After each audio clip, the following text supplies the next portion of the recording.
What is going on? How's everybody doing? Hey, first, I want to give you a huge thank you for waiting for this first segment of Straight Talk with Ryan Leckie. I always joke with my team, right? We were hoping to start this at noon and we had a little tech hiccup. So I was like, hey, what time is this noon live feed starting? It's actually 12:15. So I apologize. I want to let some more people hop on here. So look, here's the deal. And I might mention this a few times as we get some new people to jump on. If you're like, what the heck is the deal with Straight Talk?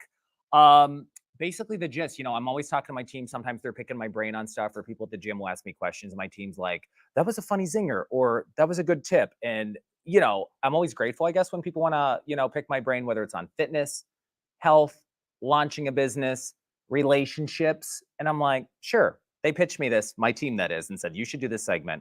And we came up with the name Straight Talk. And where it came from, by the way, if you heard even the beginning of the song, have you ever seen that like 1990s movie with Dolly Parton? It was called Straight Talk, where basically she somehow fell into becoming a radio DJ. She was like the version of Delilah on the radio before Delilah was cool. So I was like, that was one of my favorite movies, because you know me, I love some Dolly Parton. And I was like, let's call it Straight Talk. Get it? It's kind of like straight talk from a gay man. But the whole gist of the segment is me just shooting from the hip, answering some questions, life, business, health, wellness, fitness, and we'll be populating some of those as we go. So I'm looking to see, and hopefully E-Money, Eric is to my right. We're running, he's running some of the gear now. I'm just curious if any comments are coming in yet. Not yet. So hopefully people will be chiming in, because we're streaming this actually on Facebook, YouTube, LinkedIn, as well as Instagram and X, formerly Twitter. So hopefully some folks chime in. I hope the people who are on here are just not my people in my office. Right. You know what I'm going to do really quick? I'm going to put him in the hot seat, because this was kind of his idea. Let me bring in, while we're waiting for some more folks to pop on, Jordan Ramirez. Come on over here. I'm putting you in the hot seat really fast. So he's like, shoot. So Jordan is Ryan Leckie Media's Chief Creative Officer. There's nothing that goes out the door. Oh, come on over. Come on over. Get it. That doesn't go through this guy. So John Hickey goes, what's for lunch, by the way? We're not even eating yet. We're dialed in, right? We're going to be eating after this segment.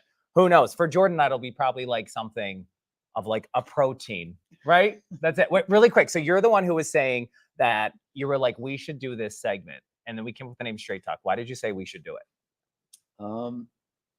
Ryan gives some savage advice sometimes. And it's kind of savage.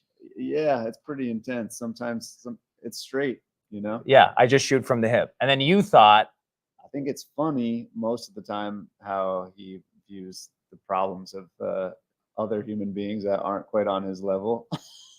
And what level is that? The level of like an over-caffeinated, happy yellow Labrador that's just nonstop? That's right. The standard regular energy level person. I meant energy, So you just got more energy. You got a lot to offer to people in terms of, you offer great advice. Well, I appreciate that. And I even have a checklist, because I was like teed up today when I came in here, right? I was like dealing with some stuff this morning. I'm like, this is going to be a great first episode of Straight Talk, because I was like, I'm just going to mine through it and just like tackle some stuff.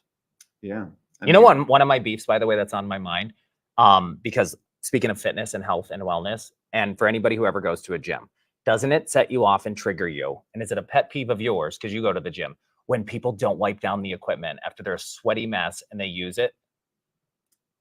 Is that triggering to you? To me? Yeah. Or you're like, sure, I'll just go over there in your pile of sweat and sit on that bench and hit the dumbbells? I think I would have to see the sweat actually on the surface to be really upset. To me, if I see that and I saw you go down on the bench, right, to like lift, I would have that like Dumb and Dumber version. Remember when Jim Carrey was like, that would be me. If you leave any residue, that's where I would draw the line. The way I roll, right, because gyms could have a lot of like bacteria on them, I wipe down all of my like the benches and stuff I'm going to use, because half the time at the gym, and you've seen my stuff, I'm not wearing a lot of clothes at the gym, right? The shirt's off and I'm in shorts. That's kind of how I roll at my gym. But I am wiping down the benches, the dumbbells before I use them, and then often afterward as well. I do too. Yeah. I do too. Yeah. Okay. I think it's the nice thing to do. I appreciate it. Really quick, because John Hickey's on today. John, what are you having for lunch? That's what you asked me. What do you got going, brother? What's in the queue? Who knows? John could have dialed in and was like, wait a minute, I don't want any savage advice today. Yeah. All right. So I'm going to dig into some of the topics. I think things we were talking about, and these are some things that maybe people didn't want to actually message me on Facebook or Instagram about because they don't want their name associated with it. Right. But some people often DM me of like, how do you know when it's time to leave a job? Right. How do you know when it's time to leave a job and move on to something else? So are you good in the hot seat? You want to hang here? I love that. Do you want me You're to down. I'm stay? fine with it because you might have some questions for me, right? And if anybody else from the office, by the way, I'll have to introduce the team, has questions, they can jump in. John Hickey's having chicken tacos with homemade guac. Oh, I love me some guac. Like put that in a baby pool and I'll just hit it all day. Like in a bag of chips, like I'll swim in that all day. All right. So here's the thing that sometimes people DM me because they're like, you did the same thing for 21 years, right? And for me, that was, morning television, producing my own segment, producing special projects. So how do you know when it's time to leave a job? And it kind of reminds me sometimes of when you know when it's time to leave a relationship. So it's sort of twofold.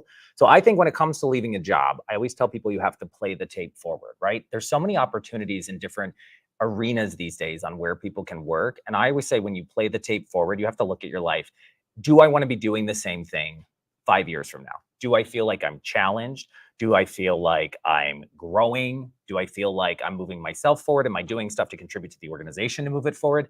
And if the answer is no, and if you're somebody like me who has professional claustrophobia, where you just can't do the same thing for that long and you feel like you're throwing spaghetti against the wall and nothing's sticking, then that's when I tell you it's time to shoot your shot. And it's not always easy. It's scary. I think when I made that decision for me to leave the same thing I did for 21 years, there were a lot of emotional nights. There was, my partner, Matt, I was like crying to him, literally crying like a baby, sobbing, like remember the Oprah ugly cry, right? Who would just lose it on her show. That was like me some afternoons when Matt would come home. Cause I'm like, I think I'm making a terrible decision because sometimes it's more difficult to change your career and ultimately changing your life when you love the people you work with, right? You're enjoying it, but if you feel like you're not growing, right? And then you start putting other things in the mix, like, hey, maybe I'm going to learn how to fly a plane on the side as a hobby, or I'm going to launch an Etsy shop. And then you do that and you're like, that's still not fulfilling me. For me, I went back to school. I'm like, I'm going to get my PhD. I always wanted to do it. It's on my bucket list. And then I had to do the work for 2.5 to 3 years.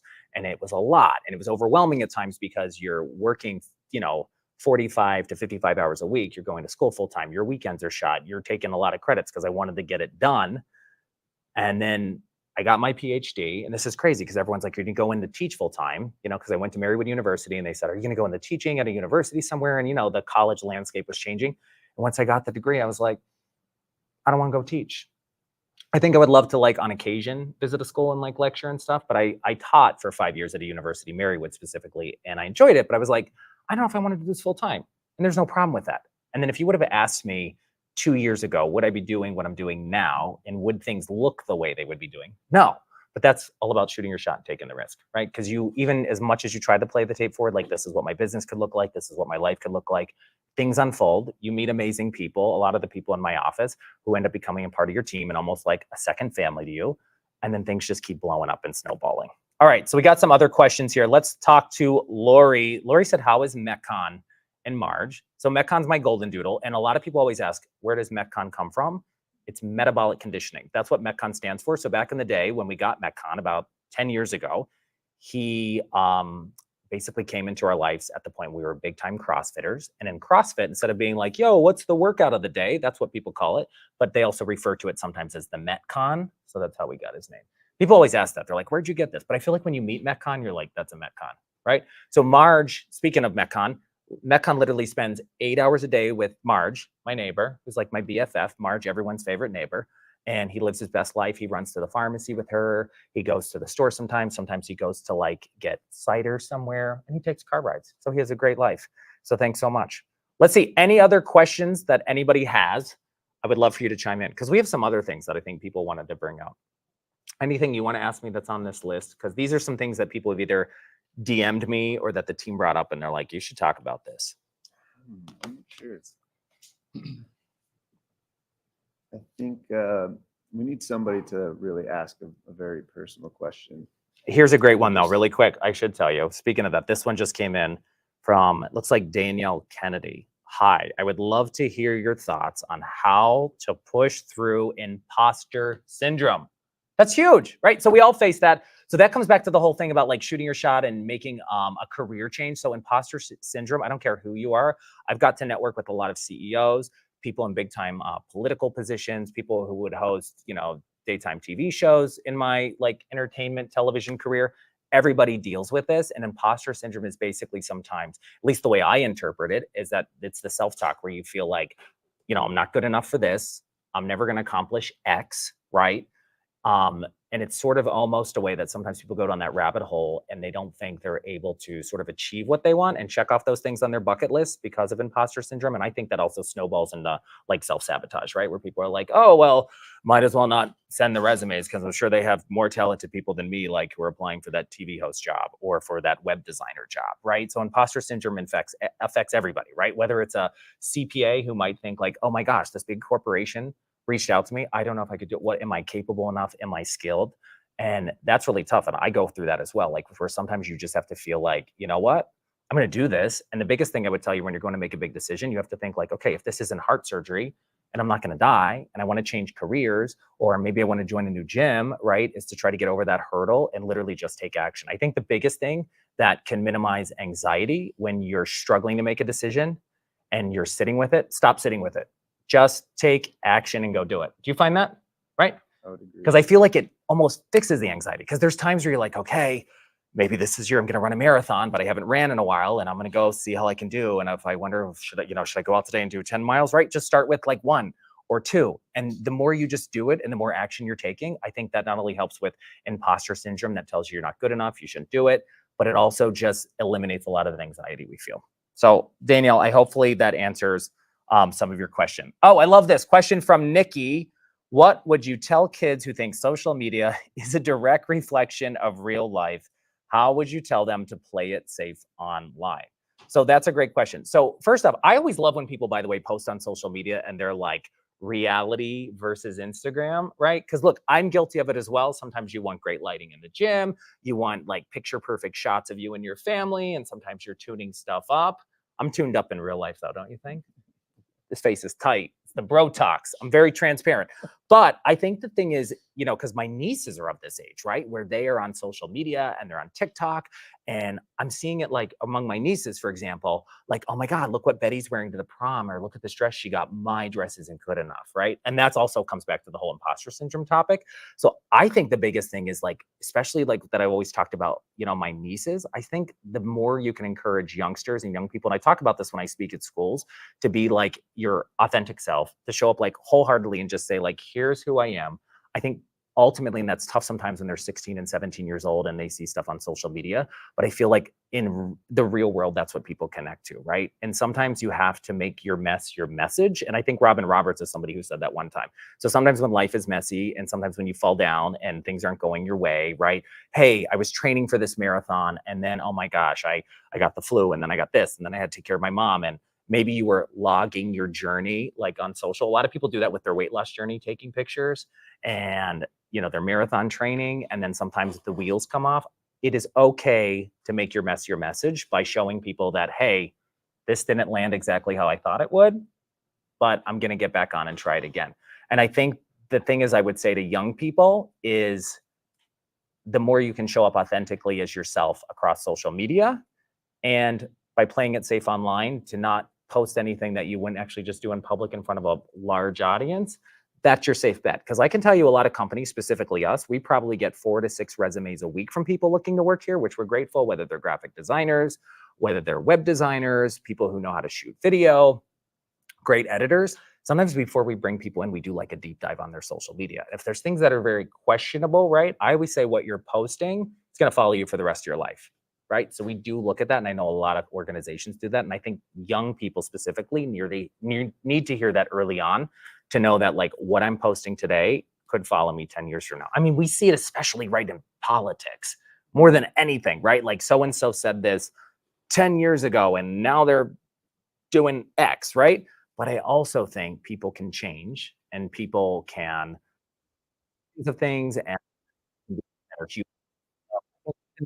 That's why we always try to shot if it's not like super quick, right? If you're seeing stuff that's constantly on somebody's social media feed, maybe homophobic, transphobic, anything like that, right? That stuff is not going away. And those are things that I think are going to follow people for the rest of their life.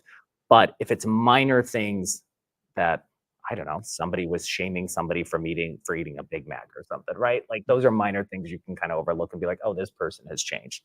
Hopefully that makes sense. I'm seeing if anybody else has any questions. You say that's beautiful. Thanks. Trying to look at some of the other questions. Some of the other DMs that I've gotten about is handling burnout. That's a big thing. I think a lot of people face burnout at all different companies. So the way I look at burnout, how would you describe it? Like just people who feel what? Overworked, disconnected from their family, not wanting to do anything. No motivation. No motivation. Yeah, I love that you're in the hot seat, by the way. You're I'm happy to. Yeah, you're like, I position. literally just sat down. No, stay here. But I would say like burnout is something, that affects everybody in every industry. I've seen it with presidents of colleges who've had to navigate this. I have seen this with people, whether they're CEOs, whether they're housekeepers at our hotel. And I think the way you navigate it, the easiest thing for me, how I fixed it, and you prioritize your sleep, because I think first of all, sleep science hasn't been around that long, so people still don't believe in the power of sleep, how it is like this elixir for life, right? So I'm always trying to hit nothing less than 7 hours, but my magic window is like 8 to 9 for sleep. And if I feel like I have that sets me up for the whole day. And then the other thing to prevent burnout, even on the days where maybe I wanted 9 hours and I got 7, is going to the gym. Right? Because I think that for me, it's not only a physical benefit, but it's mental too. For me, the gym is so mental because it just puts my brain in the game. And that's why you guys know me. Sometimes I work out and then I'm messaging you guys at like 6:30 a.m. when I'm inspired. And I'm like, I got all these ideas. So I would love to hear from other people, maybe how they handle burnout, where they're on here. So Marlene asked this question. It's hard to explain, but be yourself, not someone who you think they want you to be. Oh yeah, she's referring to social media. Totally agree with you. That's a great point, Marlene. And that's tough to explain to young people, right? Like it's tough to tell like my 16, 17-year-old niece is like, hey, be who you are, because I think sometimes people see people doing stuff on social media and they're like, I want to be just like them and I'm going to mimic them, right? There's only one of you. And I know this sounds cheesy. So just like show up as you and not try to mimic these other people, because I find myself doing that, right? I'll come to the team and be like, oh my God, look what so-and-so's doing. We should totally do that. They're like, yeah, but like do it your way, right? They have their way and that's why it works. So that's the thing I would chime in on. I'm looking to see, by the way, if there's any other Instagram questions on here. Checking. Just some of my peeps are logged on. All right. Let's dive into, I'm going to put some other people in the hot seat. Let's see. Who wants to come into the hot seat? Luke, get over here. All right. So Luke is also one of our software engineers here at Ryan Leckie Media, one of our newest employees. You'll just have to speak a little louder because we're just changing up. Here's the mic right here. Got so Luke reached out to us and he sent us his resume and everything. And I'm like, this guy's like a little wizard, right? So we brought Luke in, and I'm very, one thing I'll give a shout out to my last boss, the last general manager I worked for in television at WNEP, Julie Eisenman. I'll never forget when she made really big hires. She would make sure those hires came in and sat with all the different members of the team, especially if it was such an important hire for the company, or say for a morning show, to make sure the chemistry was there, to make sure you're going to be a good fit. And we did that for you. Yeah. Like you came in, I think couple days. Yeah, I think it was like the weekend. Like it was like a Friday and then a weekend. Yeah, Friday and a Monday. I don't know. Something like that. It was something like, so it was like 2 days. I always say, like, look, you can come in, I can meet you and I could like you, but I got to make sure the team's going to jive with you, right? Because if you have somebody who's going to throw off the chemistry of everything with the team, that's where things can go south. That can impact not only the morale in the office, but also your teammates. All right. So Luke, here's a great question really quick, because I'm trying to also get to people's questions because I know they're at lunch. Brandon Peck said meetup and autograph sessions. I'm going to have to write this guy a check. Nobody wants that, meetup and autograph sessions, but I appreciate that. But Christy actually asked the question, what was your most memorable interview? I love your podcast. And then we're going to get to Luke. I'm trying to hit these questions because I'm sure some people are like, I'm at lunch. Most memorable interview ever? Gosh, I would honestly say, because I've interviewed people like, Kelly Ripa and Regis Philbin before back in the day. I've gone to the Ellen show multiple times, never got Ellen, but we did all these behind the scenes of TV shows. The most memorable interviews for me were always just real people doing extraordinary stuff. So that was, I remember, I think that's what I won an Emmy Award for, was interviewing, a soldier who fought in World War II and hearing his story and being able to tell that and what life was like. And then also going and landing in the middle of the Atlantic Ocean on the USS Dwight D. Eisenhower, an aircraft carrier, and going and telling the story of sailors from back in northeastern and central Pennsylvania and hearing their stories and what they had to give up and why they miss home and being away from their kids. Those are the most powerful things that sit with me. And one other favorite, I have many favorite podcasts, but I think I'm very much into true crime shows. Are you into true crime shows?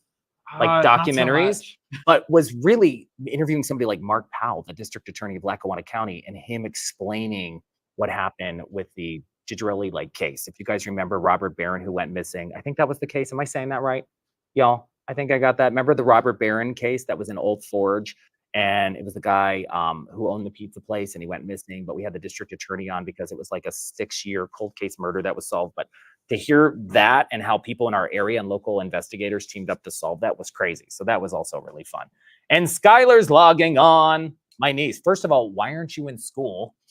Right? Like, how are these kids on social media right now? But I'm very proud of my niece, by the way. She's going to be an Outstanding Young Women, a competition this Saturday in Johnstown, Pennsylvania, that she had to like qualify to get in for and write essays and everything else. I'm very proud of her. She's going to kill it this weekend. And Skyler, I want to know why you're not in school. You better text me. All right. Maybe you're on your lunch break. All right. So let's talk. Luke, Yes. questions. So these are some of the ones that I most often get. What should I be tackling? Oh boy. Or hit me with anything. What are your questions? Ooh, I am being put on the spot here. How did you start this company, RLM? How did I start this company? Out of my dining room table in my house in 2022. No. So what I was doing, so when I knew my television contract was coming up, so in television you sign contracts, they might be 2-year deals, 3-year deals. When I knew that was coming up, I realized that, 7 months out, I'm like, I need to do something else. I had my PhD at the time and I said, I don't know if I want to go into teaching yet, right? But I'm glad I have it because it's helped me with speaking engagements. It's helped me digest different types of research, like if I'm interested in fitness research and knowing how to read all of that stuff. But for me, it started as like, well, people started approaching me like in my television career saying like, oh, you're really good at social media and those videos are great and blah, blah, blah. And I wish we could hire somebody to do that at our company. And it got the wheels going being like, wow, a lot of companies could use that type of social media support, right? So when I started, we kind of just started doing that. The end goal was doing commercials and web and everything else. But I always say, how do you eat an elephant? How do you eat an elephant? One bite at a time. So we started on my dining room table. I remember I left television in May of 2022. I said goodbye on a Friday morning, and on Sunday I was working with a client. So I had like one day off. And a lot of people will be like, oh, did you take 2 or 3 weeks off? No, because I was like, I got to get to work. Plus my partner, Matt, by the way, he's like, we got a mortgage to pay for, so you better figure this out, right? No, he was super supportive. So that's how it started. And I always say too, like, so people looking to shoot their shot, start a new business, right? How mine looks today, I never would imagine this like 2.5 years ago. Never would have imagined. Things just keep evolving, right? And we're getting some more questions. Oh, Maggie is logging on. This is your sister. Yeah. Okay, I'm pumped. It's a family affair coming onto this. Hi, Maggie. Maggie, give me some tea on Luke, by the way. Is this your older sister or younger sister? Yeah, my older sister. Older sister? I'm the youngest of 4, yeah. Okay. Yeah, I'm the youngest. Maggie, be honest. Is Luke like a little wizard at home too? Like the guy? And then Michael's back here as well. We'll probably chat with him if we have time. You guys are like little wizards. You're writing computer code. They're like so smart. I'm seeing if she said anything else about Luke. What other questions do you have? Anything from the hot list that people have DM'd me over time? Toxic friendship. Toxic friendships. Let me ask you, with toxic friendships? And how did you deal with it? Because I'll tell you how I handle it. Yeah, a little bit. Not too much. Especially when I was in like high school and stuff, where I feel like that's where a lot of the drama happens is high school. I had like a reputation for being like the innocent one in the friend group. So like anytime there was drama in the friend group, no one would tell me about it. And I'd like find out like weeks later that like 2 of my friends were fighting and I wouldn't even have known about it. But you didn't want to be in it anyway. No, not really. But it'd be like a shame because like I'd find out that 2 of my friends were like fighting. And when I did find out, I would like go and confront both of them and be like, you got to stop. Yeah, I'd be like, all right, what's your side of the story? Why are you upset? I'd hear them out, go to the other friend. It's like, all right, why are you upset? Because neither of them wanted to get me involved because they like me. So they both still want to be my friends. So I want to get them back to being friends. So I usually try to see if like there's a misunderstanding. I usually try to get them to work it out. But and Maggie, by the way, chimed in because I'm going to play off of what you just said. But your sister said, I'm really proud of Luke and I miss him a lot. She hasn't seen you since August. And she said the tea is she used to force you to play dress up with us as kids. I think a lot of people did that. I wouldn't call it forced. What did you dress up as? lots of things. Mostly like she'd put me in dresses and stuff. Dresses? Yeah. Okay. Yeah, you know what I used to dress up as? You would never guess. I used to have Star Trek: The Next Generation full body costumes Oh wow. all the time. And my neighbors, That's fun. never forget Josh and Matt Malky, who I grew up with in like Johnstown, Pennsylvania. They were my next door neighbors. We would wear our Star Trek outfits and we would pretend we were on the Starship Enterprise.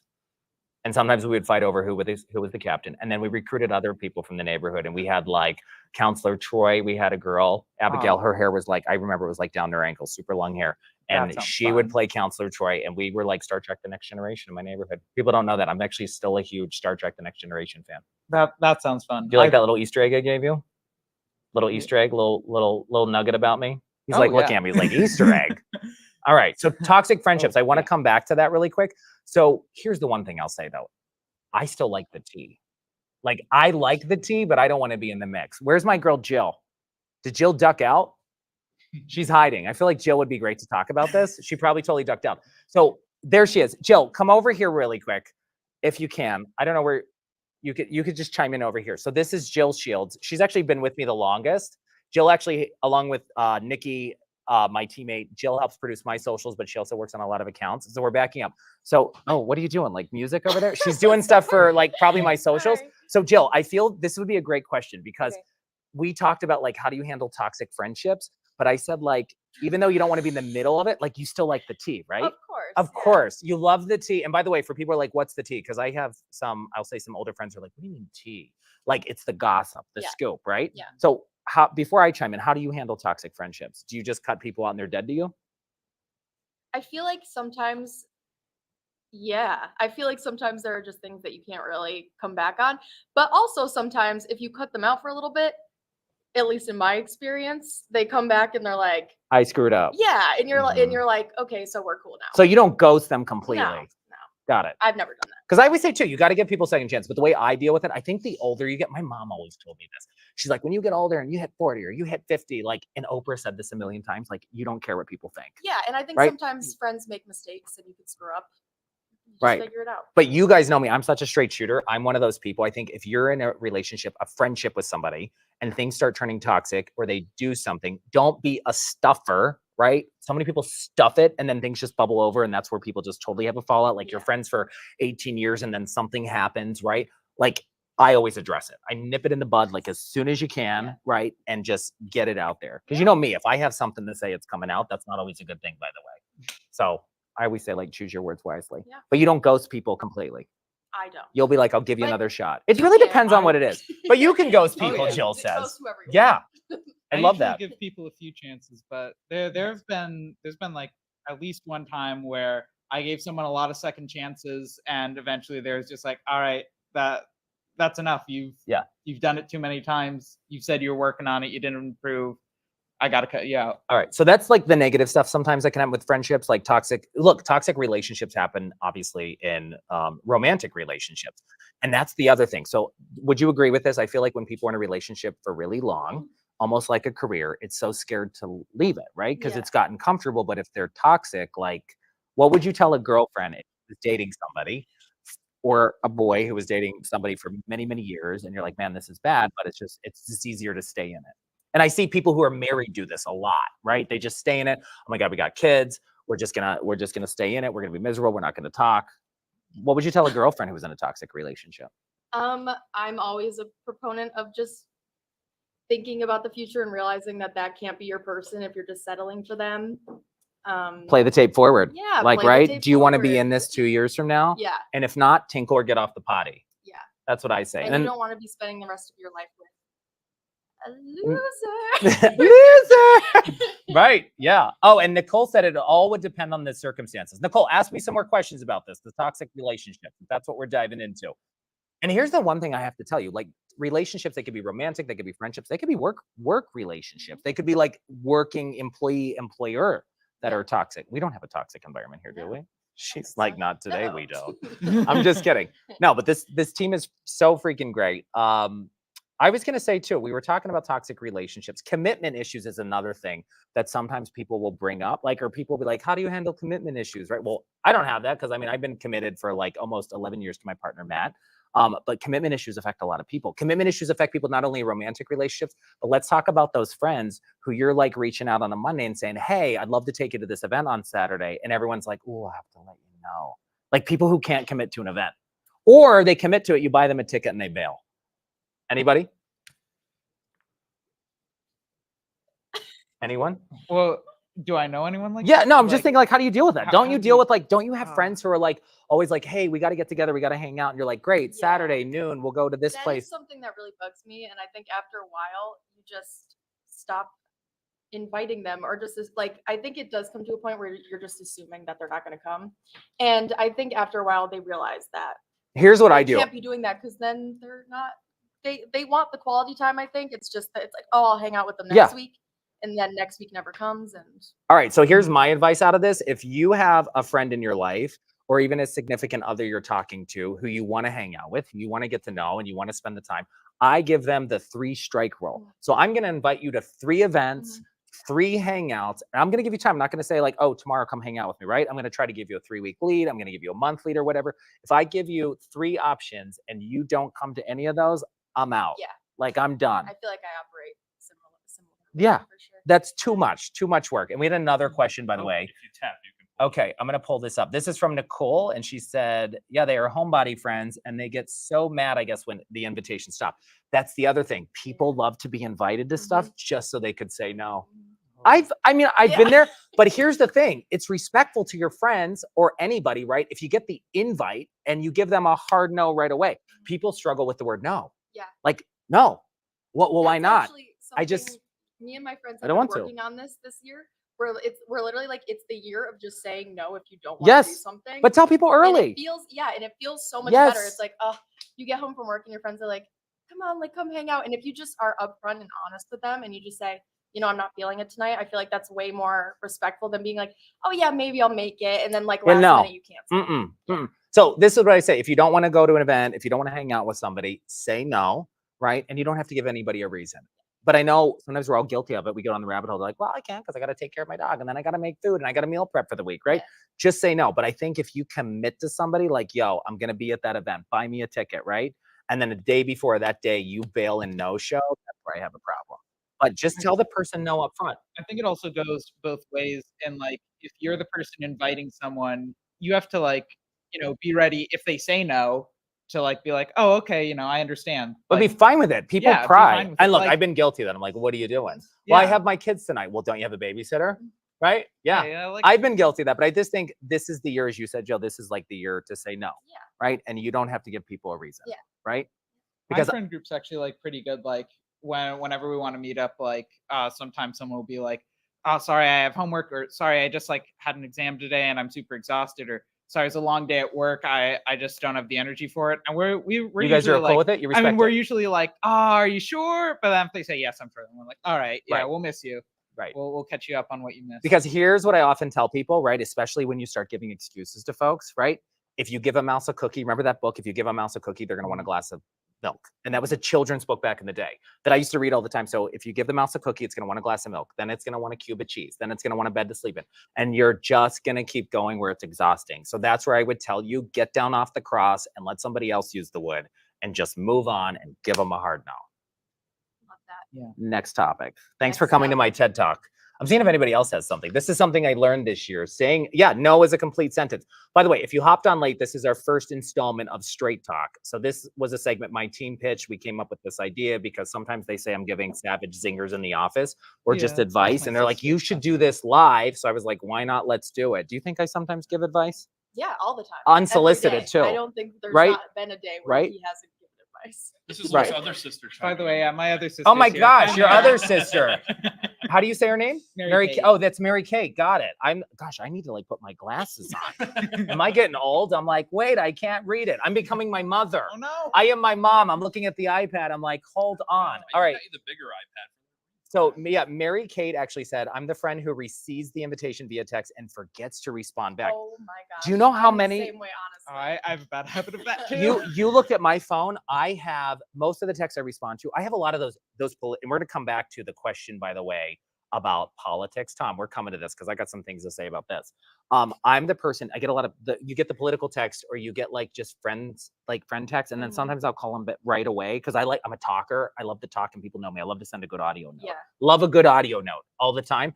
But I forget to delete it. I have 266 messages in my text thing.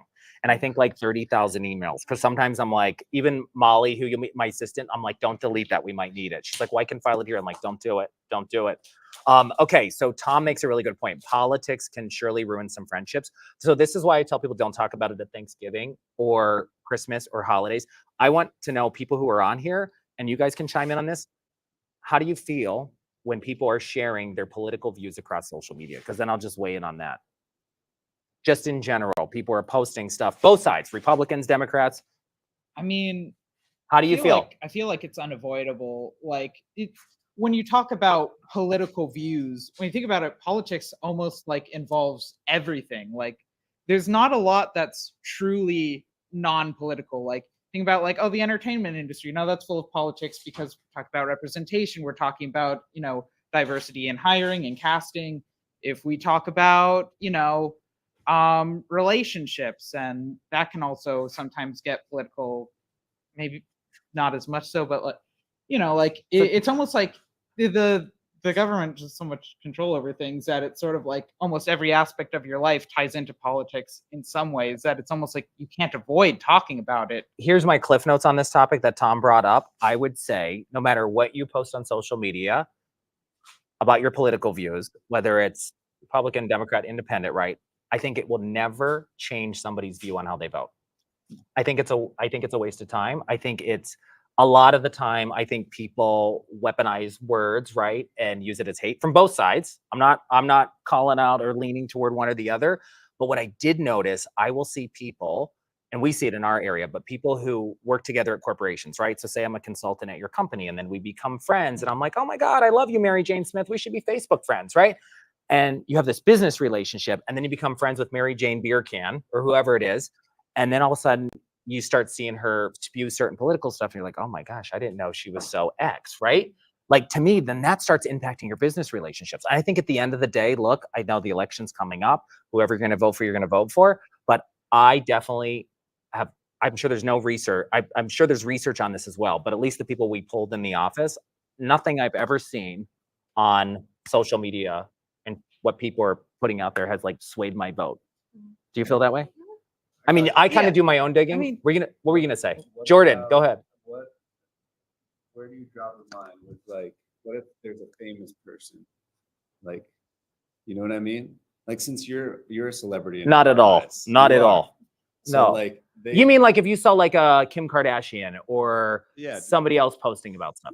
Well, I think you're gonna see it if you follow their accounts. But I think at the end of the day, I think people are gonna vote who they're gonna vote for. And I think people are still triggered, right, when somebody they follow who might be a celebrity or somebody who's really high profile in the country or the world, right? And then they post about people are like, look, I love your music, but I don't agree with you on that, right?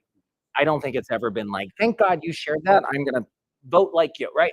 I don't know. You got to vote who you want to do. And I always say do your own research. I think when you think about it, you have to think about it from the perspective of what would actually convince, like, you have to get in the other person's shoes. If you're someone with the opposite political stance to yourself, you have to think, all right, well, why do they think they're that way? Try to follow their logic. Even if you think their logic is flawed, you'd have to know what their logic is and then think, is anything I'm going to say going to cause them to rethink that logic? Because, I mean, if like, I don't want to give examples here. If there was a problem, if there was a view you had that you were really staunchly believing in, and then someone else just said, no, that's actually wrong, why would that convince you otherwise? You would like be like, no, you have to like actually give me evidence. And then if they actually give you evidence, I mean, it's been out there for so long that you've probably seen that before and have your reason why you don't like that evidence, or like that evidence is like so long and wordy, like, I'm not bothering to read that. This is social media. And are you sure if you're at a restaurant and your friends start bringing this up, you're not going to jump on that conversation? Or would the political conversation be like, let's change the subject? How would you handle it? Would you? I already feel like you're opening that door. Would you open? I feel like you're opening that door, Luke. Would you go down that road? On which friend it was. And then you're going to share your thoughts. Yeah. Okay, I would see, probably- he I did. would discuss Look, I'm politics learning with learning people. stuff about the team. How do you handle it? If people bring it up, you're like, no I'd be thanks. kicking open that door. You Yeah. would? Oh yeah, I Look at what I'm learning. They not me. I'm like, hard pass. Let's move on to something else. Let's talk about like how far you ran today or your workout or what you lifted. All right, Jill, is there anything else before we wrap up? Typically people who start those conversations to one up the other. Yeah. Mhm. I don't even talk politics in my family. Like I don't like it just never ends well with anybody. Yeah. Any other questions? These are things that, some people have submitted or have actually chimed in like on DMs. Anything. Did you see anything? This is good, like just getting you guys in here. I got another question for you. Jordan has a question. Okay, how about if you're in a position of giving advice to somebody and you've given that advice maybe 1,000 times I love and this one. they never change? What do you do? I love this one.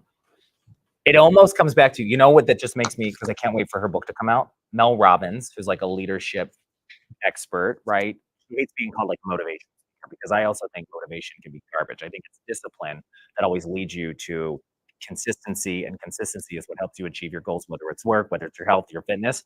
But I think if you ever feel like you're clubbing a dead horse and you've given the advice over and over again, it reminds me of Mel's new book she just dropped called Let Them. Like, you've done what you could. Let them go do that. That's what I would say. And that's her version of it. And she has a whole book on it that's coming out that I'm interested in reading. But it just got me thinking when I saw that, because she was recently on the Today Show talking about the book. And the fact that here's the other thing that I always talk about, my childhood friend. If I gave anybody any advice, whether it's for work, relationships, friendships, don't expect you to show up in other people. Because it's really hard. Like when I started running a company, I expect, sort of the way my workflow is or my work ethic. I wanted everybody to show up like that, and everybody works differently. So I think that's where people fail, if you expect you to show up in other people. Hopefully that answers Jordan's question, but I think that's frustrating. I'm just looking really fast. To each their own. Okay, so Pamela was just tapping back in on the politics.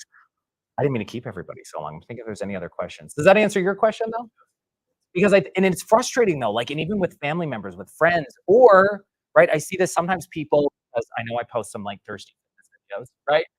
And sometimes I post about the food I eat, and I share my wellness journey because I feel like I've never been healthier and fitter compared to where I was even 2 years ago. I feel like when you get your mental health in check, I'm going to be completely sober one year, November 1st.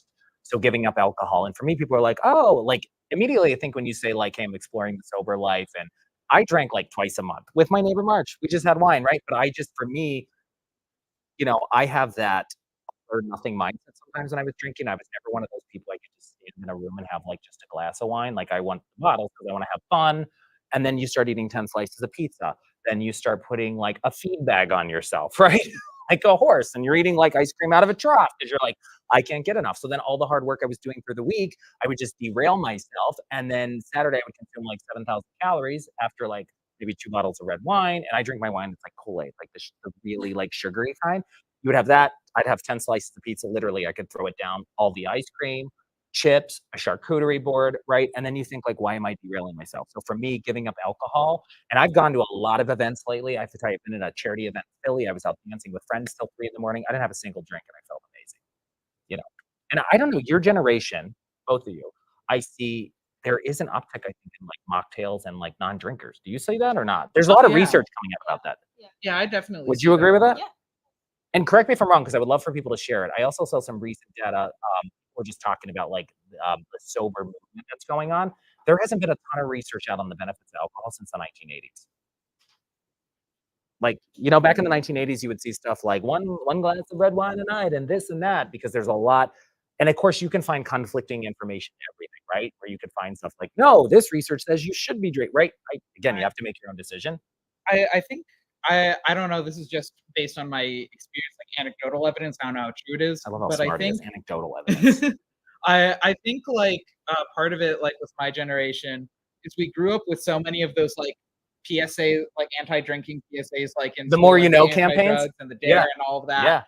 That we grew up with all of that, and then also combine that with like social media and like news and just the entertainment industry portraying like drunk drivers as like, you know, dangerous or like abusive or like that it sort of like destigmatized alcohol a lot to be a lot more of this like not necessarily negative thing, but I feel like there's more of a balance of like showing the negatives and the positives more often, and so it like kind of bounces out to this more neutral thing where it's no longer this like super cool edgy thing. It's just kind of like that's kind of like why you like it's not like there's like shame in like getting drunk within my generation, but there's a lot less of like bragging about it. Like it's not like Not my it's not generation, necessarily man. cool. It's When not I was in my 20s, necessarily- people would be like, I put down a bottle of tequila and I don't remember last night. It's- And then I went to the gym at 7 a.m. and I felt fine. That's my generation. But you're the Gen Zers, right?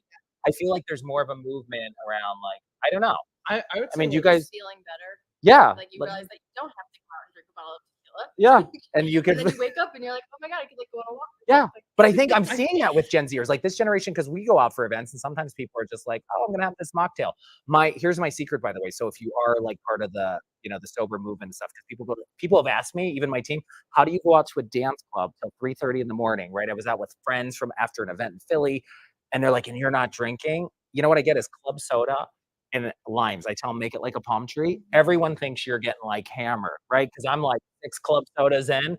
I'm like peeing like crazy. I'm in the bathroom nonstop, but literally then nobody questions it. They think you have a drink and that's how you kind of just be like, move on. I think that's another thing with like my generation, or at least my friend group. Like, there's like a good combination of people in my friend group who like don't drink at all, drink like a little bit, and like are fine drinking a lot, like not alcoholic, but like, you know, heavier than the rest of us. But none of us like shame the others for it. Like the people in my friend group, there's never been like a pressure, like, oh come on, just have a drink, all right. Like there's never been any peer pressure or shoving like drinks onto someone, or also like there's God, never not been, my like, age demographic. we've also never been like, you know, Yeah. shaming people for drinking too much. Like we all Okay. just kind of like Let people, let Yeah, them, right? Let them do their thing. yeah. I have to say really quick, and I just want the team's feedback on this.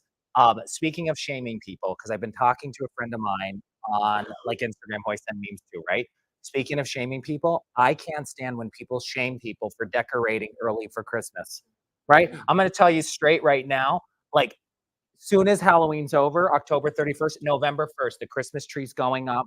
Like I'm decorating, I'm listening to Christmas music in the office. People will shame people for that. And I'm waiting for the haters because you know we're posting pictures. I typically prefer to wait till after Thanksgiving, but I'm fine in November. But if you're in October, you're encroaching on Halloween territory, and that's where I have an issue. Okay. If your Christmas decorations are getting in the way of Halloween decorations, then I have an issue. You got to have those spooky decorations. I like spooky stuff. I got it. Nicole made a good point. There's way too much photo evidence nowadays for the younger generation. Yes to that. 'Cause when I went out in my 20s, I mean, I think people were barely on MySpace or AIM, AOL Instant Messenger. Did you guys ever hear of that? Okay. Were you ever on AIM? You were? Yeah, but that's me. Okay. Okay. Yeah. But like nowadays, everyone's taking pictures and stuff. It's kind of crazy. All right. Any other thing? Michael, anybody else want to chime in? Wait, come on over here, Michael. You got to Get on tag the Jill out. microphone. Jill, you can keep my phone. Michael, just pull up a chair really quick right here. Okay. So before we wrap this, and I love having the team weigh in. Yes. Oh, Pamela Warner says my tree is up all year. I decorate it for each holiday. It's fun. But yeah, I'm just going to say this right now. Stop shaming the people who decorate for Christmas after Halloween. Let them do their thing. Let me do my thing because I will come back swinging at anybody who shames me for throwing up my Christmas tree on November 1st. I'm going to tell y'all right here in the office, I'm playing Christmas music. You got a problem with it? You need to go work somewhere else. Like we're in the spirit of the holidays come November 1st. All right. But the one thing I've noticed from like our generation, I don't know like what your thoughts are on this. I haven't met like a single friend that smokes. I don't know anybody who smokes. What about vaping though? Vaping? Vaping, Yes. yes. A lot of people vape, but I have never seen a single person smoke other than like 1 or 2 people. And when they have it, every one of the people in the friend group just kind of looked up and was just kind of like, why are you doing that? Yeah. Like it's like if someone's drinking, like, okay, they're drinking and like if they're doing it every day, friends are gonna kind of be like, are you okay? Like checking in kind of thing, not shaming, but like looking out for the other person. But when it comes with smoking, everyone's just kind of like, you're just killing yourself. What are you doing? But there's also a lot of research similar to vaping, right? Have people not seen the research of people your age getting their lungs removed? Yeah. All right. Jordan, by the way, this was, I think it's Jordan Alyssa is her name on Instagram. She said, I'm starting to decorate tomorrow. I play Christmas music in the summer. I'm here for it. In July, I'm going to tell you, in July, Christmas in July, I was listening to Cher's Christmas album, which they're all very familiar with it here, that she dropped last year. DJ, play a Christmas song. I was listening. You do it. You do you. But I swear I will come back swinging if anybody starts to judge me for decorating for Christmas early. I'm coming. I'm coming out full bore. You know what I call that, by the way, in the social media world when I'm teaching workshops? Hug your haters. I'll come out. I'm gonna hug you, but I'm gonna call you out for calling me out. My grandmother had the best strategy for that at Christmas time. She always wanted to be ready to go decorations. She just put a bag over it. Oh, and then just all year unsheathed long, it. she would just unsheath it when it came down to Christmas time. I love that. That bag is still on that Christmas tree right now. I'm here for it. All right. On November 1st, yeah, you and Mariah are like, it's time. Harry Robertson, yes to that. Mariah Carey's, oh my gosh, it just slipped my mind. All I want for Christmas is you. She's already been defrosting. Mariah's been defrosting. yeah. She's ready to go. Look out, she's coming. All right. Anything else on this list that you have questions about that I can chime in on before we wrap this? This was good. This was our first little inaugural segment. And I'm wondering too, when is the best time to do straight talk? I would love people's feedback. Is it in the afternoon? I know everybody's probably working. They're like, I gotta work. I can't chime in on this. Yeah, I have a really good one for you. All right. So, like Ryan, you are like an absolute workhorse. Every time I ever see you doing anything, He wants you a are working raise. He so wants a hard on raise. it. No, I'm kidding. Go ahead. So I appreciate that. So genuinely, the question being, how do you find balance between work and family? Even over the weekend, sometimes you'll be like given a call, hey, this thing came up, and like we'll have to hop on it really quickly. So like, how do you find that balance, and where do you draw the line? Well, I think first and foremost, if you met my mother, by the way, I'm like my mom without like the blonde hair. If you meet my mom, I always tell my team you understand me. My mother is like a happy yellow Labrador on, I don't want to say like cocaine. I mean, like she's jacked. My mom doesn't do but I'm talking like nonstop. But my mom had a work hustle as a single mom for a bit that I've never seen, and that's where I get it from. And she understands when we're out and something blows up with a client and they need something.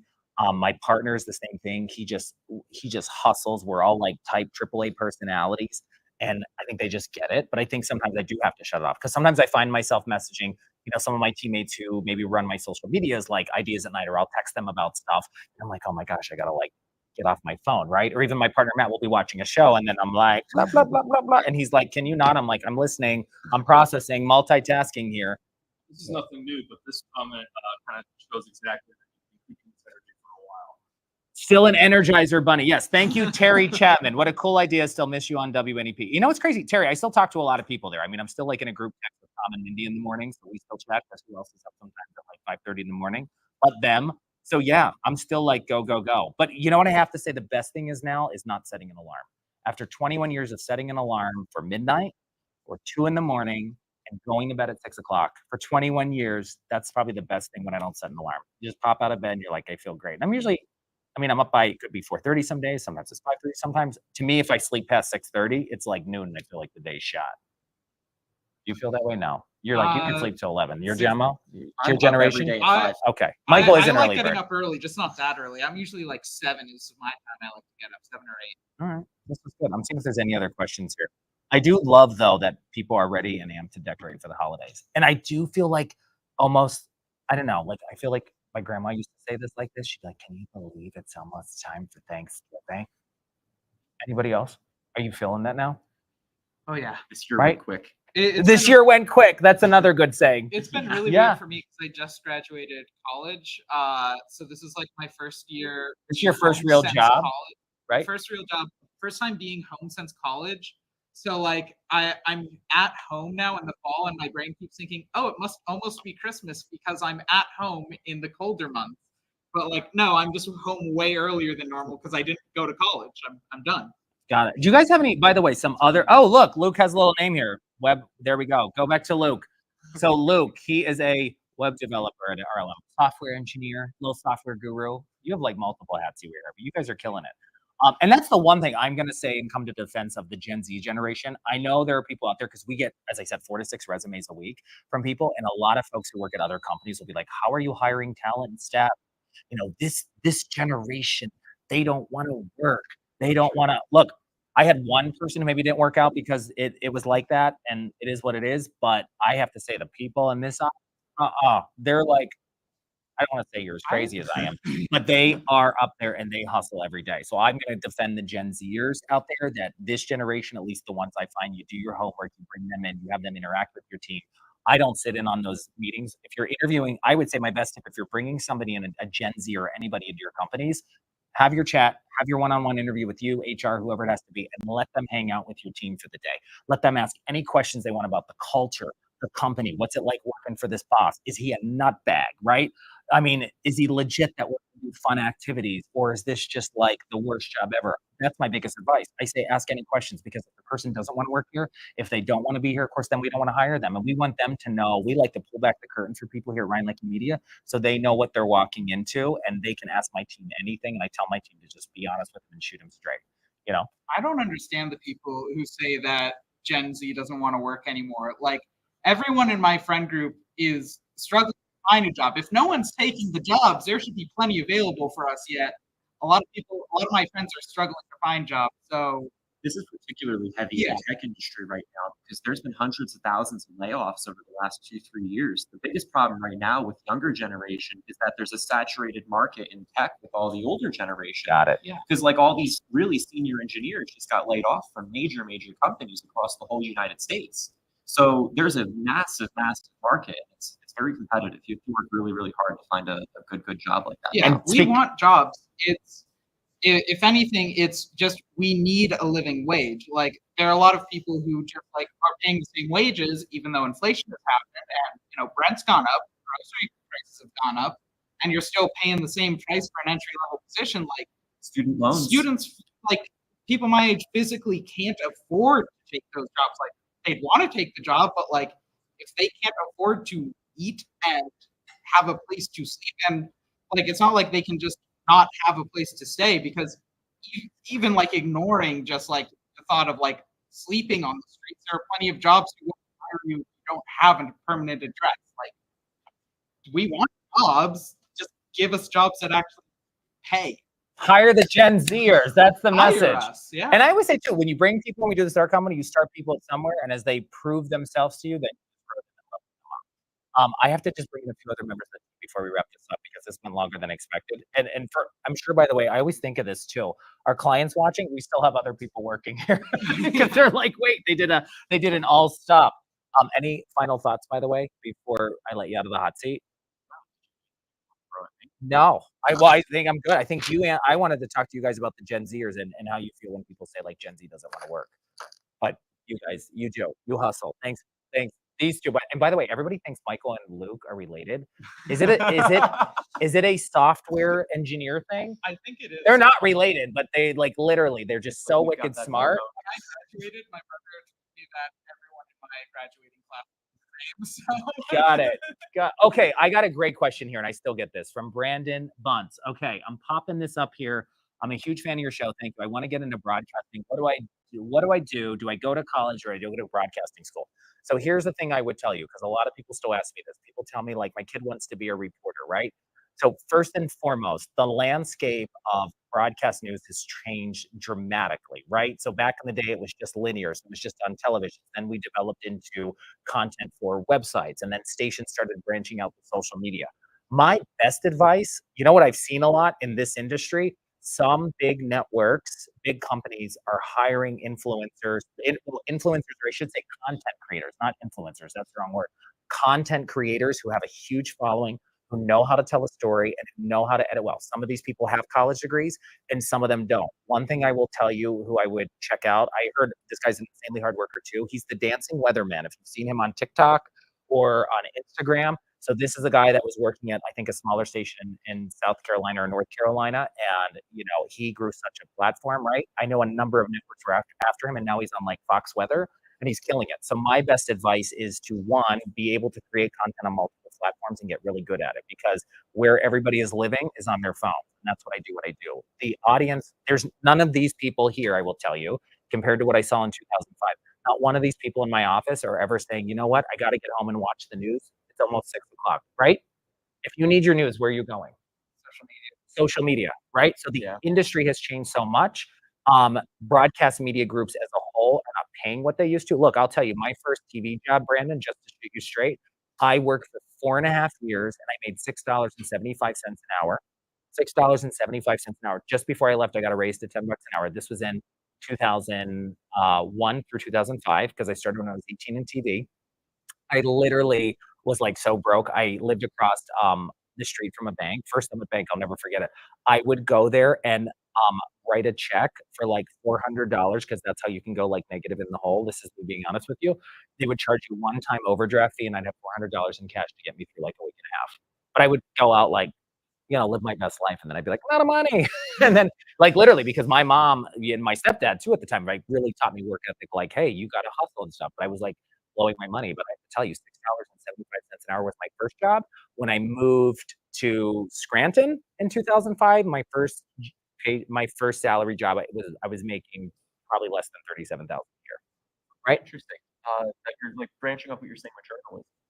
Independent journalism right now on like social media is massive. So this is just a big name person that a lot of people will recognize. But when younger generations are getting their news, a lot of them are going to podcasts, and those are former journalists Huge. that used Yeah. to be like a major network. Yeah. So one that I mean, he was let go from a station, but like there's like people like Carlson who are going like podcasts. And, there's a whole variety of major anchors that do news shows and then go home and do podcasts.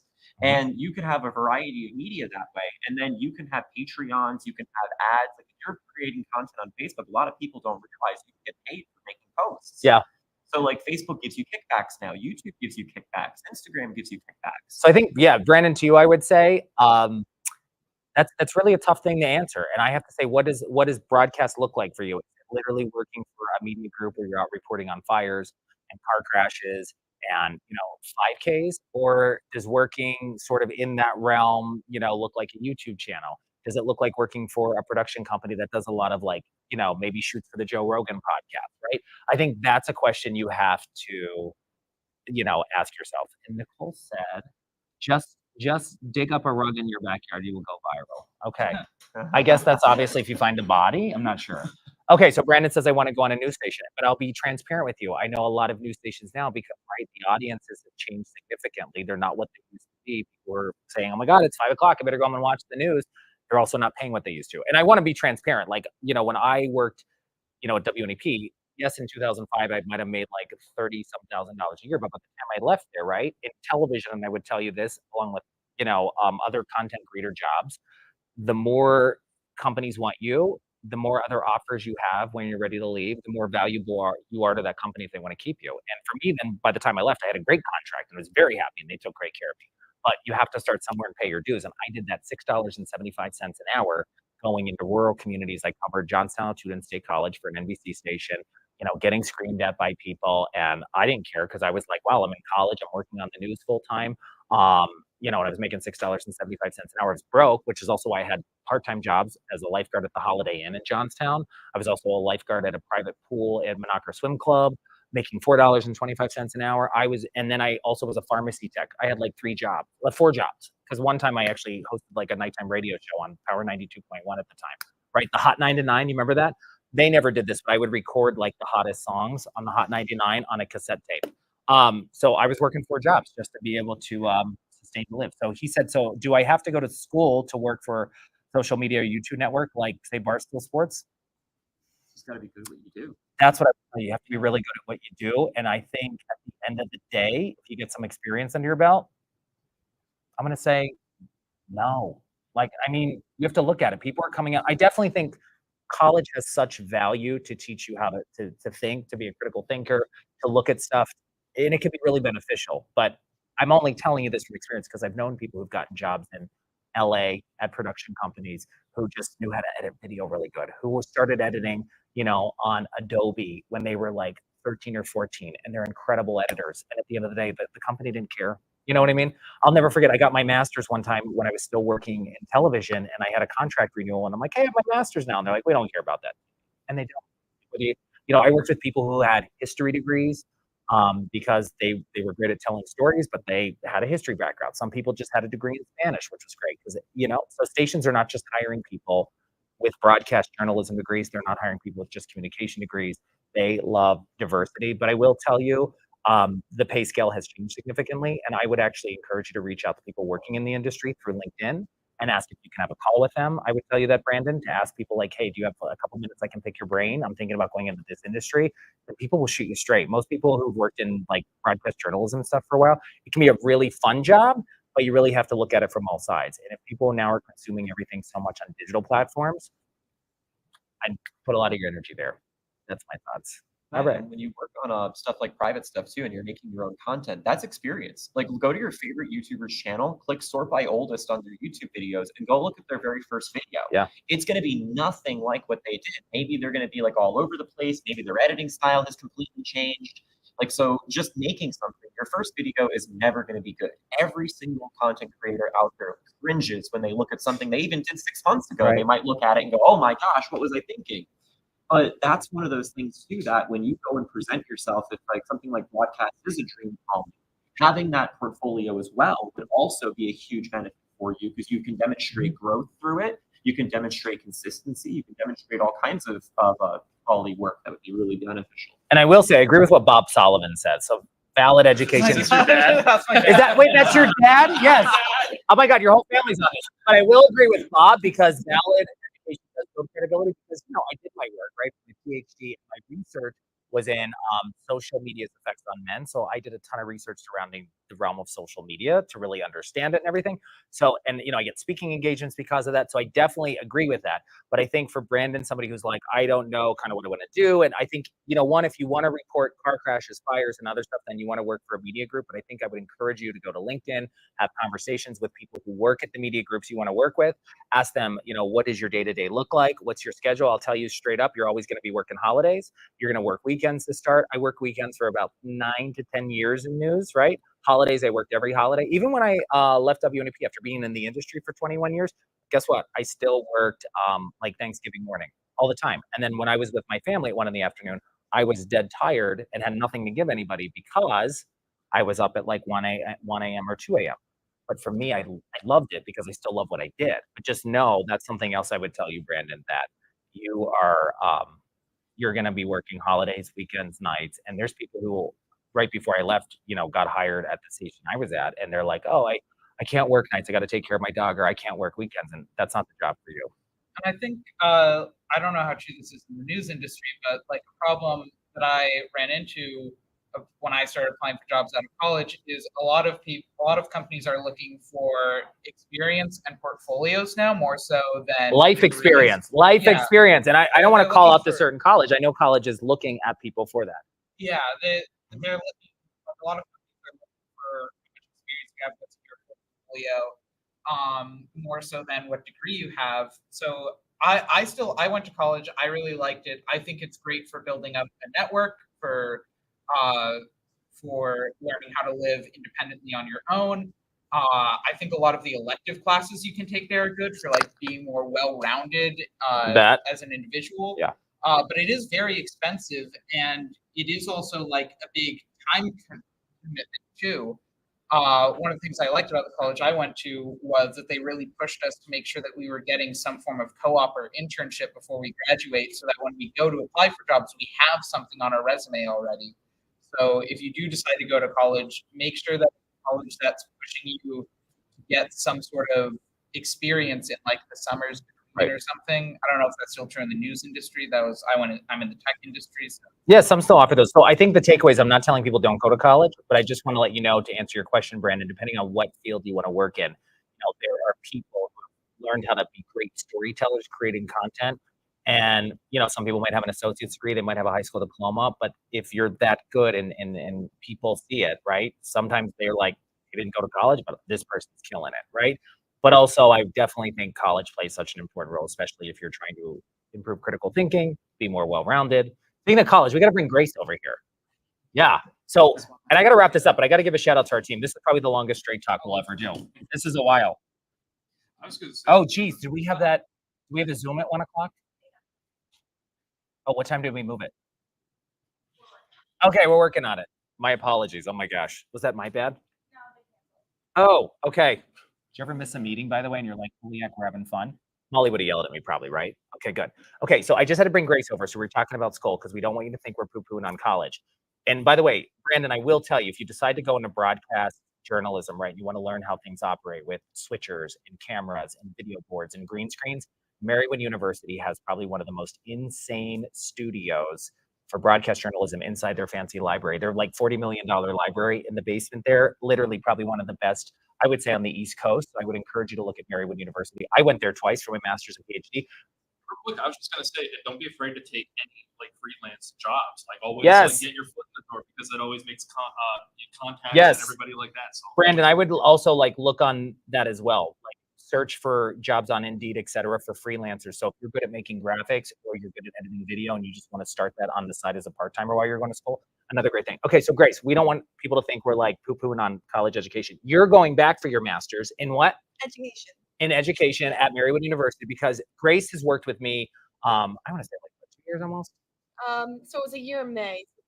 So Grace initially was she was like my assistant, but then also working as one of our big leads on one of our big client accounts. But then she's like, I want to go back to school. And we're very supportive of her. And we're like, let's support you in that and like work with your schedule. So you wanted to go back to school because what's your dream? I mean, I thought your dream would be us being besties forever, but what's your dream? We still are. My dream basically, I love literature. I love to teach literature and writing. Yeah. It's just always been my biggest passion in life. So it just kind of came to me that like, I don't know, like I love it here. Don't get me wrong. I love what I do here, and I She's so probably great. will always stay here part time at least. Or I'm like, always teachers help are out off in the out. summer. Let's go, Grace. So I'll always probably just stay here and help out part Yeah. time because I still really like it and enjoy what I do here. But you had that voice that But I said you had- should scratch yeah. that itch. I get had it. that voice in my head that was saying, like, I think what I'm meant to be doing is teaching, and I think that I need to get back into literature and my passion for that.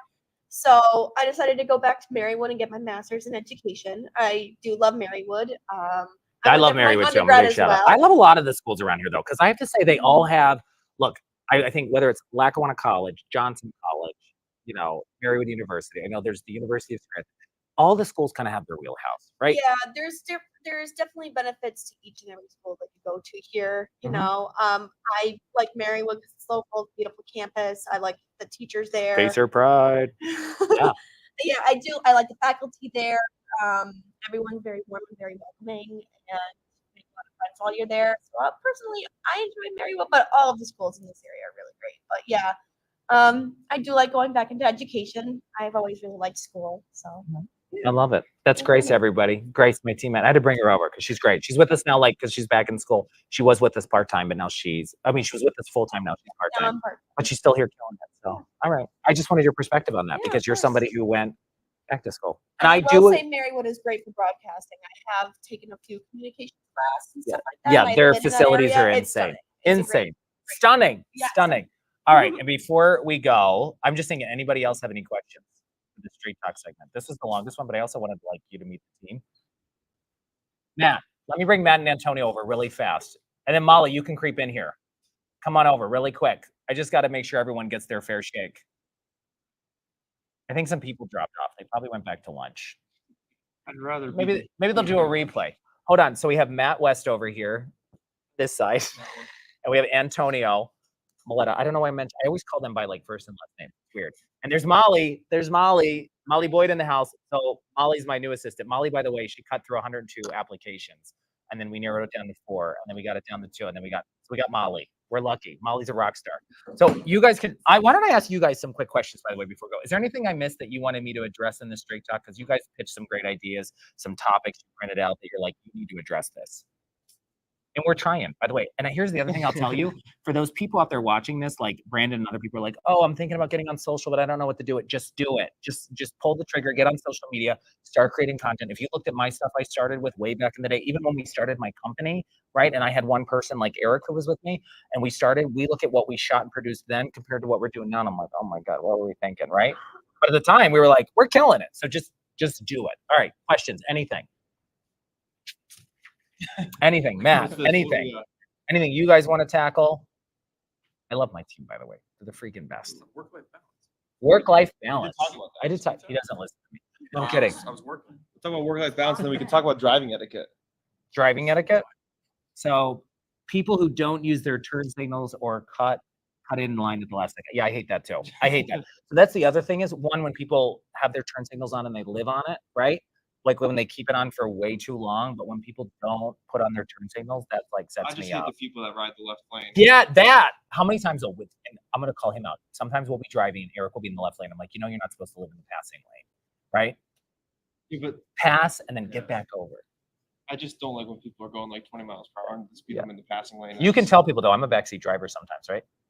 Not luckily, not when I'm driving. No. Okay. Anything else, guys, you want to chime in on, by the way? Anything we tackled that you're like, this is important? I mean, we have all ages here, all different generations. You guys are kind of the same age. So just kind of Oh, what should I talk about if I do content? What are you passionate about? What's your niche, right? You could start out something like maybe Brandon, you're really good at, I don't know, like some people start out because they're really passionate about, I don't know, lifting weights, right? And sharing a program for people their age, et cetera, right? Or maybe you're really passionate about, I don't know, building birdhouses, right? And you can show people how to do that. Or like fixing stuff, DIY projects around the house. Or you're really good at, I don't know, anything random that you're like, people have said to you, like, Brandon, that's a great idea. Thanks for teaching me that. Like, whatever your niche is that you're passionate about. Because here's the thing, if you're talking about things you're not passionate about, you're not going to create the content. That's the whole thing. All right. Sports and working out. Talk about that. Focus on it. Talk about, I don't know, are you still playing sports at 26? Then show people how you stay in shape for that, right? What is your, people love a good day in the life, don't they? Day in the life. My team's been telling me you got to record day in the life videos. But nobody wants to come over and film with me at 4 a.m. You're just so busy that No, I'm kidding. I could film it on my phone. I mean, the best bit of advice is just to be yourself. Yeah, Like, just don't that's be the a thing I would copy, tell be you. Yep. yourself. Yep. Just do it. All right. What else do you want to tackle? Anything else? You guys can ask anything. The last thing before I let everybody go, I feel you bad. literally just said just do it. Just do it. Yeah. Take action. Like I think that's the other thing. So I talked about at the beginning of the podcast because people are always like, oh, I want to do this. I want to do it. People talk about I'm going to eat healthy, right? I'm going to go to the gym more often, right? Or I'm thinking I want to run a marathon in 2025, right? And then you have anxiety and you overthink it and you think about the crowds and the actual race, right? You just have to do it. Just because I always find taking action helps eliminate anxiety, right? It's not as hard as you think. No. It never is. No. All right. It's just motivation to finally do it. Molly and I are together like all the time because she's my executive assistant. She's very great. She keeps me in line. Anything you want to ask me to answer. You covered a lot of ground. We did. Antonio, anything goes. You covered most of it. I I was was working the whole time. A lot of stuff. I told you we didn't miss a beat. Everybody was working when they weren't sitting here on the couch I don't even know or what chilling. I don't really know what you talked about because I was Dialed in. That's how we go. All right. Cool stuff. All right. Anything else, everybody? Anything? we got the back end of the show here. So. No, yeah, until next time. I mean, look, I don't think the next ones will be as long, but I would love for people's feedback if they're still on here. Like, when is the best times to do this stuff? Oh, wait, this is really good. Hold on. Daniela asked the question. Oh, how many employees are you up to now? So we have, I'm going to say about 15 and 9 or 10 full-timers, with benefits and an IRA and everything. So I'm always nervous because I'm like, I got mouths to feed. So you think There's 18 people grand total. 18 people? There you go. Oh my gosh. Yeah, but they're the best. I was gonna say, so Daniela said, let's see, what age should you not create content? Create content at any age. Some of the best Instagram accounts, like I follow this one grandma who's in a nursing home. Do you ever see that stuff? Where she's like, get ready with me. I'm going on a date. I think she's like 98. Her grandson helps us produce content. Any age. Seriously, you can totally do that. Yeah, doing it with one leg. Hello. On Instagram. All right, that's yeah. All right, let's see. Oh, I got one to talk about. The dating game nowadays versus back in the 90s when my parents dated. Oh, so you guys can chime in on this because here's the thing. I think back in the day, like my group, I mean, how I met my partner Matt was through the gym. And I always tell people too, if you're looking to meet somebody, if you're a gym rat, right? You want to meet somebody at the gym, not the bar, right? That's a great place to meet people because you can find people who are dialed into like similar goals to you. They're focused, right? They have a lot of similar passions, right? Because you're not going to want to date somebody if you're a gym rat who's like hates the gym or hates you going to the gym. But how do you guys navigate the dating game? Because you're a different generation. I mean, I'm only a few years older than them. Wink, wink. No, I mean, you guys like message people on social. Dating maps are massive, but did they work for you guys? I mean, like you have Bumble, you have, what are the other ones? Never in my life. Well, he's in a relationship. Molly, I mean, what are the apps the kids are using? Bumble, Honestly, like Hinge is huge. Hinge. Okay, Jill, what are the apps the kids are using? No. Hinge, We're stuck at, like, Bumble, 3. right? Tinder. Yep. That's a bad question to ask me. Yeah. And here's the one thing I always say, like, because like Brandon just chimed in and just said my dating game was through dating apps, but it failed it's a failed project. Here's the thing. I think the sooner you can get with somebody for coffee where you can see somebody in person, right? And see who they are, what they're about, like more of their interest and get to know them. I'm not stereotyping, but I feel like your generation sometimes is like so just communicates over text and everything else. And Stranger danger. stranger danger, get out of here. Like I feel like once you weed that out and you know the person isn't gonna like murder you and bury you in the backyard, right? Then I think set up that coffee date. Because I've said, and I won't call them out here, but there are some people on my team who are initially talking to a significant other, a potential person, and it's like back and forth, back and forth. I'm like, just make the ask. Like, hey, do you want to have coffee at this time or this time? If these don't work, let me know. Just do it. Just shoot your shot. All right. So Ryan yeah. So I say meet people at the gym. That's a great place. And somebody said that's how I met you at the gym. Yeah, good stuff. Anything else, by the way, you guys want to chime in on the dating? You guys clam up when I start like asking the questions longer about you go this. without meeting someone, you create like an image of them in your mind, and it's never going to live up to that. Antonio, by the way, I just love this guy. Sorry. He's always like, he's also, he's terrific, wicked smart guy. You're also the most chill. Like, right? Like, you're like, I'm like, hey, even if it's not a significant other or like, did so-and-so email you back? Maybe it's a client. He's like, no, I'm sure. Right? Where I'm like, oh my God, get the message. Yeah. Love it. All right. Anything else? Anybody? All right. Hopefully this helped, by the way. This was a really long straight talk. And I feel like I'm very grateful I think I figured out a lot of stuff and we're going to refine this segment and maybe we do it at a different time if everyone's at lunch. I mean, they're working too. Matt, anything you want to say? Doing at lunch? No, I'm watching you. I love the segment though before when we were talking about how people handle like beef and stuff like that, like with friends and stuff. Yeah. Like how do you handle it? I literally tell people if you have a problem with me, bring it to my face. Let's celebrate that. I agree. Even in like relationships too, like the way I think it works is just communication. Just like communicating with each other. That way you never have to fight on it. You know, never have to, like, there's no secrets. It's just like, just tell people. You know, that's how I roll. Because if I feel like I call it frowny brownie in the office, right? If I walk in, and if I walk in and I can read people like that, and I know someone, if it's him or Antonio or someone's having a frowny brownie day, I will go up and I'll be like, "What's going on?" Right? I'm usually let's get to the bottom of it, right? And sometimes it's like my editor crashed or whatever. Great, at least I know where your headspace is, right? Or you know, I ended a friendship last night. I'm the like I like the tea, but I also like to know what's going on. You're usually I've never had to say frowny brownie to you. I think I'm just perpetually frowny. No, he's not. I think I'm just brownie all the time. You're just the brownie. Most arguments are made up in your mind. Yeah. If you harbor those feelings, of resentment, then never gonna get better. You gotta talk to the person. He's the most chill person. I love Antonio. We love Antonio. Something he just comes out with like one-liners in the office, like, yeah, Antonio. Yeah. I'm also on 500 milligrams of caffeine. Yep. All right, Molly. Any final thoughts you want to weigh in on? Anything? Oh, thank you. Any no. questions for me? Any last-minute things I should tackle before we wrap this first edition of Straight Talk on? No, I think we covered a lot of ground. I don't know what we left. We'll be for the honest. next You episode, have probably not worked with me as long as everybody else.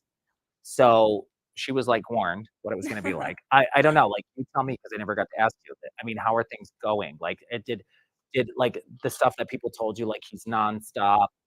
He just goes a million miles a minute. Like I know Grace, she was helping with the handoff because she was my assistant too. I mean, well, you tell me. I went to tea. I mean, you are like a little nuts. So respectfully. And I'm respectfully, I'm fine with it. Yeah. In the best way. Like we have a lot of fun. We get a lot done, and we move really fast all the time. Really fast. And are you amazed how many emails I get? Yeah. Right. She thought I was kidding. I was like, you're gonna come in here, and Grace even told her she's like, your mind's gonna be blown about emails from stuff. Yeah. And random stuff. By the way, I'll get like, I mean, some of them we're always grateful when they're like marketing links, but sometimes I just get stuff where people are like, hey, look at this craft I did last night. Thank you. We'll look at your craft photos. Yeah. Yeah. Okay. That's it. I had fun. And I'm so grateful for this team, by the way. Hi, Joy. Joy's logging on. Joy, you hit it at a good time. I kept everybody else on here. Jay. Oh my God. I'm my mother. Jay, I should have my glasses on. I apologize to Jay for calling you Joy. Anyway, well, Jay, you just brought me joy because you're probably the last person to log on to this long little live stream, because we said we'd probably do this for like 20, 30 minutes, and now we're like an hour and 21 minutes in. 25 minutes in. But thank you, Jay, for jumping on. And Brandon, look, I would say to you, if there's any other questions you might have, regarding broadcasting, my best tip would be to connect with people through LinkedIn at the companies you want to work for, pick their brain, or, and even, try to talk to the hiring managers at the companies you want to work for. Do I need a 4-year degree, a 2-year degree? What are you looking for in the people you're hiring, right? And I think that would definitely give you a good sense of that stuff. That's how I started here. Yeah, and by the way, Brandon, I'll tell you, that's how Antonio started here. He started here on an internship that we did, and he was 12 weeks on an internship. And I said, he was out of school for a year, right? Yeah. And I said, I was delivering flowers. He was delivering flowers. This is kind of what he wanted to do. And I said, let's bring you in for 12 weeks and let's see how it goes. Freaking killed it. By the time he was done with 12 weeks, he had a full-time job. Because I said, we gotta keep this guy in house. All right. Write those emails. Write those emails. Yeah, Matt wrote me an email email, by the people. way. Matt wrote me an email. We brought him in, and I was like, he wrote a really great email. I'm like, we should talk to this guy. And then started with this part-time, and then one thing led to the next. And here we are. I have not stopped yet. Okay. Thank you. I love it. All right. I guess there's no more questions. Thank you, Jay, for logging in. Brandon, great questions. I think Nicole, who was on here, everybody, and anyone who stayed for this. I was just checking, by the way, Eric. Were any LinkedIn questions coming in? Were they populating here? I feel bad if they're all Facebook related. People are probably like, doesn't he have anything else? No, we're busy. We're good. Okay. Just checking. I often wonder too how the algorithm treats these live videos on different platforms, especially because we're using a third party to push it out. Yeah, we're gonna have to look into that, because I wonder, Michael, we're gonna have to ask Michael and Luke, the software gurus.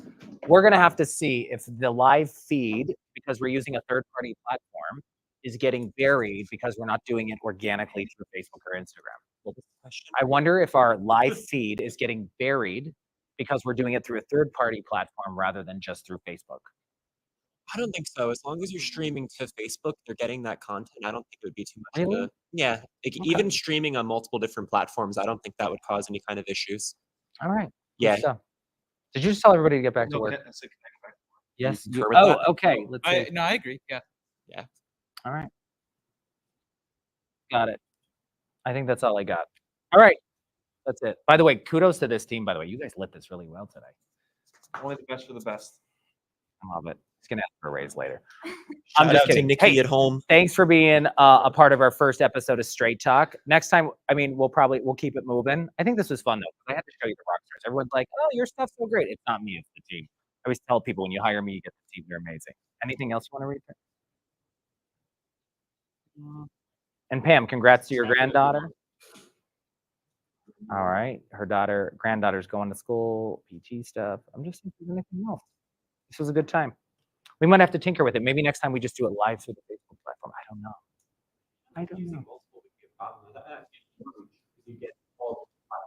He's right. All right. That's all I got.